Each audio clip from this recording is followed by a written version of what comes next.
नमस्कार दर्शक महानुभावहरू, आज पनि स्वागत छ सर्वप्रथम रिच ड्याड पोर ड्याड बुकको रिडिङ र लिसनिङ प्रोग्राममा। यो हो हाम्रो 16औं एपिसोड। हजुरहरूसम्म पस्किँदैछौँ 16औं episode. Here we are going to start the 16th episode of the Rich Dad Poor Dad reading and learning program. Let's begin from our 91 page.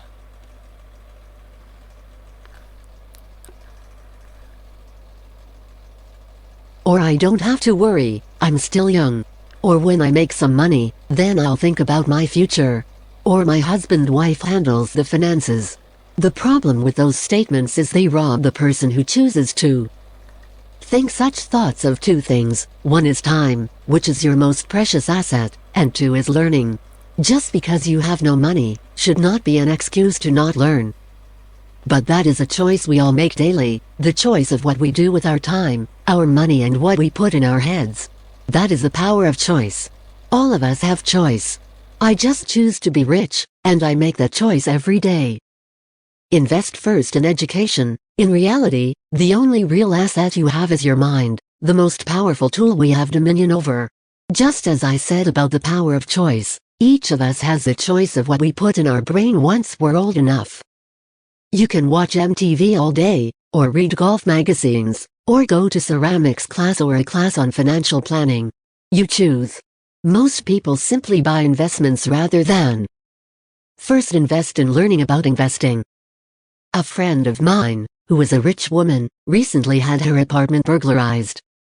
The thieves took her TV and VCR and left all the books she reads. And we all have that choice.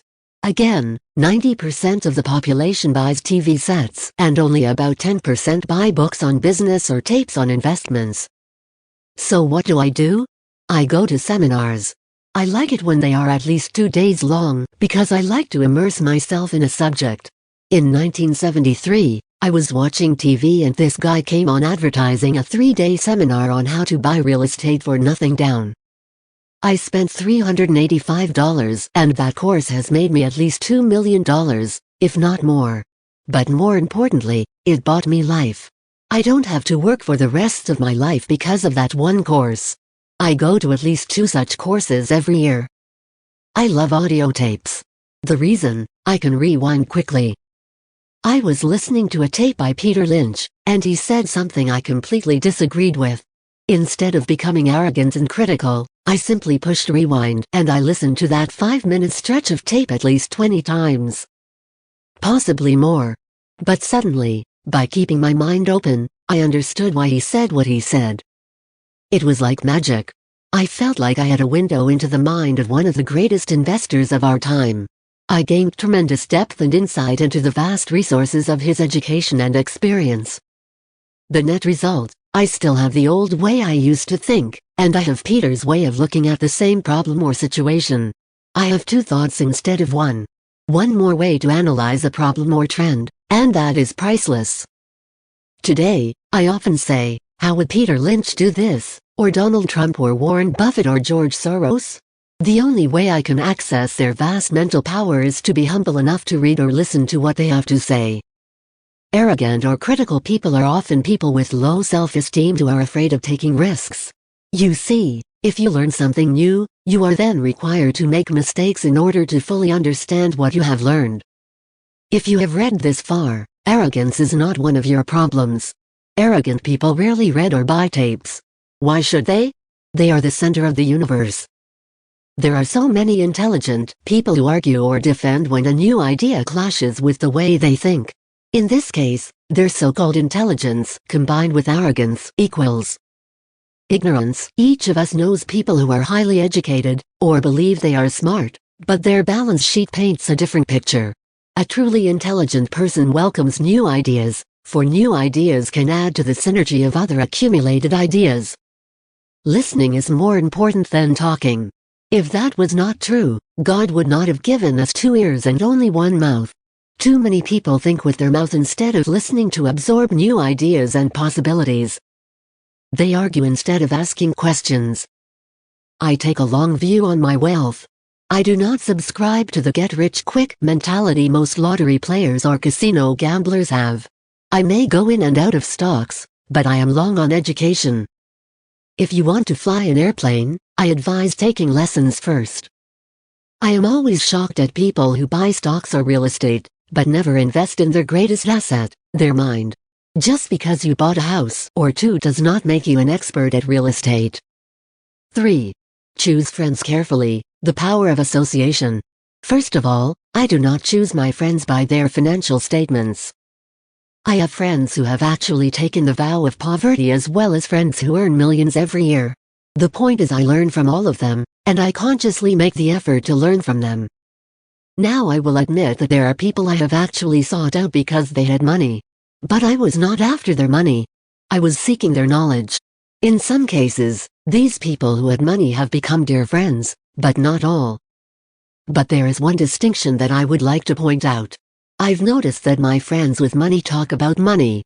And I do not mean brag. They're interested in the subject. So I learn from them, and they learn from me. My friends, whom I know are in dire straits financially, do not like talking about money, business or investing. They often think it rude or unintellectual. So I also learn from my friends who struggle financially. I find out what not to do. I have several friends who have generated over $1 billion in their short lifetimes. The three of them report the same phenomenon. Their friends who have no money have never come to them to ask them how they did it. But they do come asking for one of two things, or both: 1. A loan, or 2. A job. A warning: don't listen to poor or frightened people. I have such friends, and I love them dearly, but they are the Chicken Littles of life. When it comes to money, especially investments, the sky is always falling. They can always tell you why something won't work. The problem is, people listen to them, but people who blindly accept doom and gloom information are also chicken littles.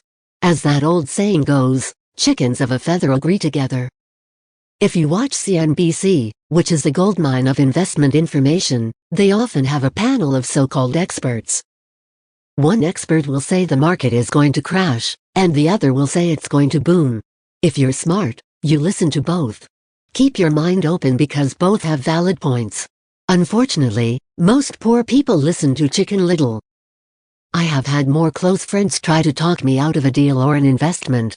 A few years ago, a friend told me he was excited because he found a 6% certificate of deposit.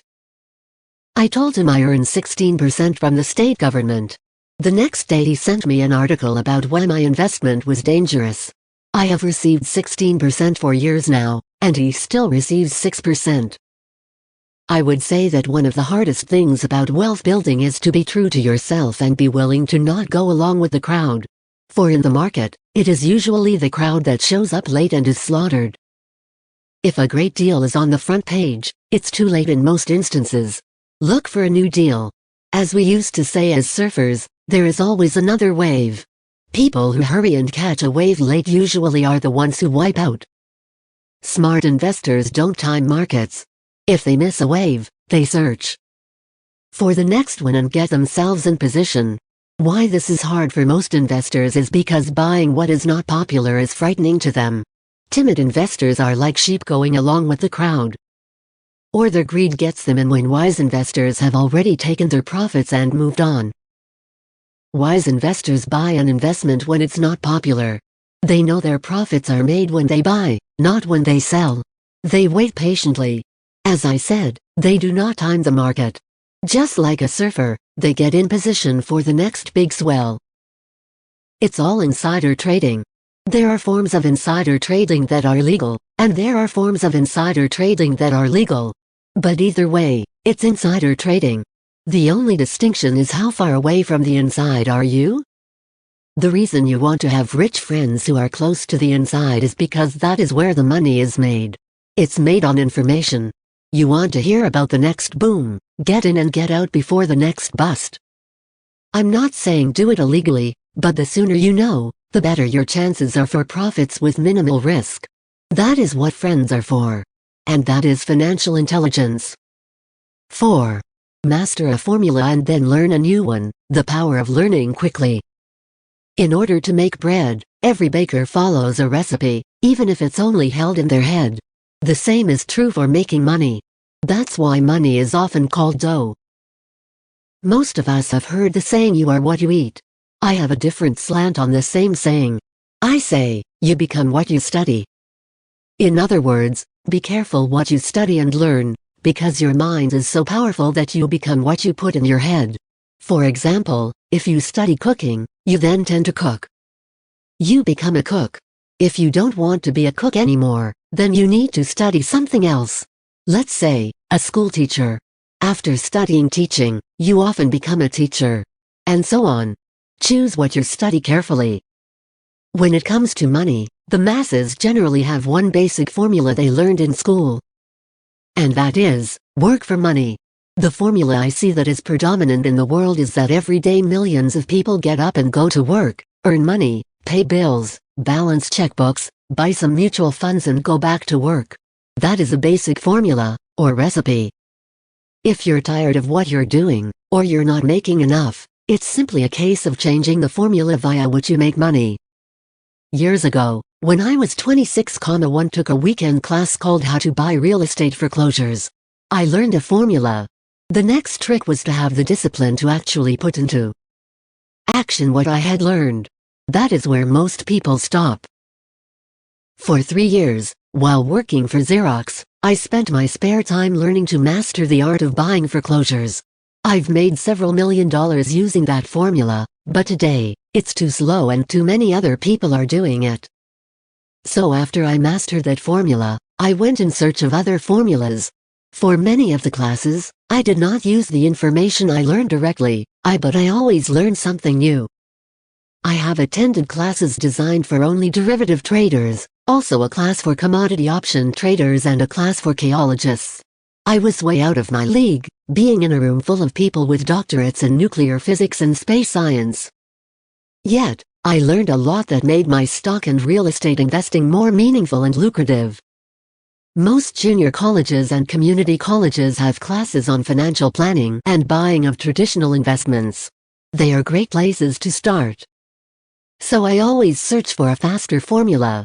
That is why, on a fairly regular basis, I make more in a day than many people will make in their lifetime. Another side note.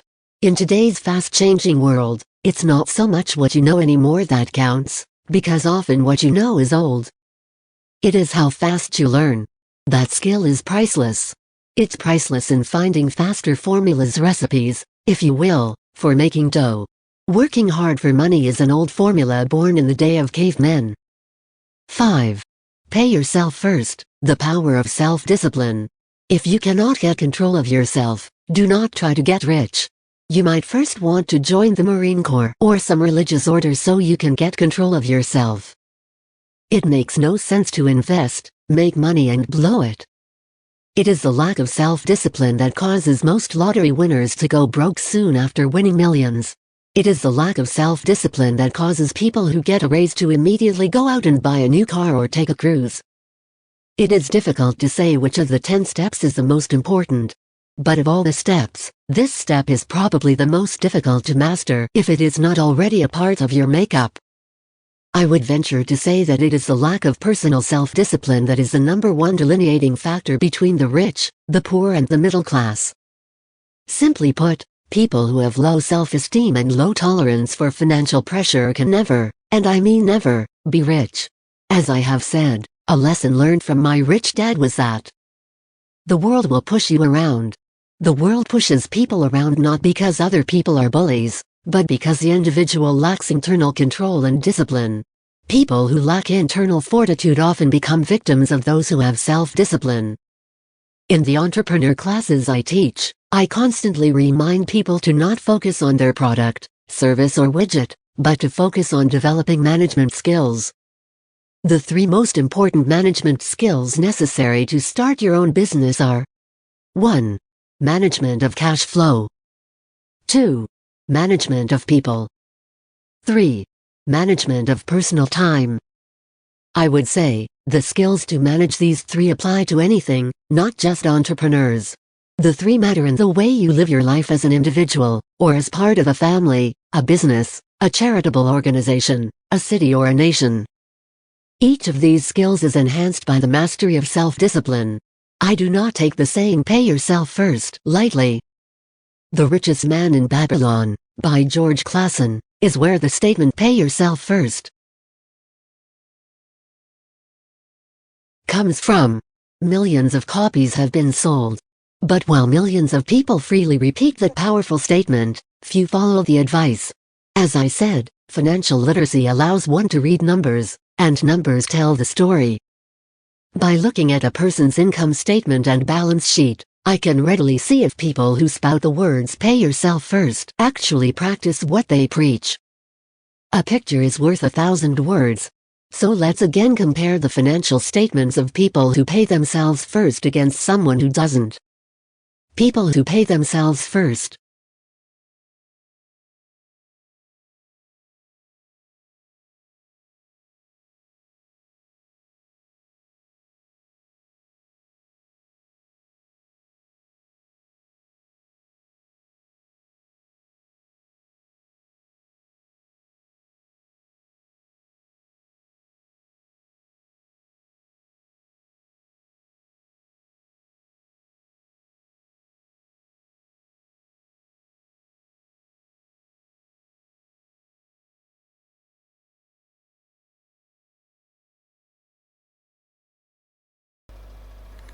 Okay मित्रहरू हो 95 पेजमै अडिएको छ, रोकिएको छ। अब भने हामी केही मिनेटमा regular लाइभमा आउँदैछौँ र त्यसमा भने हजुरहरूले आफ्नो शब्दहरू लेख्नुहोला। Now we are going to stop the chapter number 16, and after some minute we will come regular live, and then you can ask some put questions and discussion there. Okay, come back after some minute. Okay, bye bye, take care, come back within 1 minute.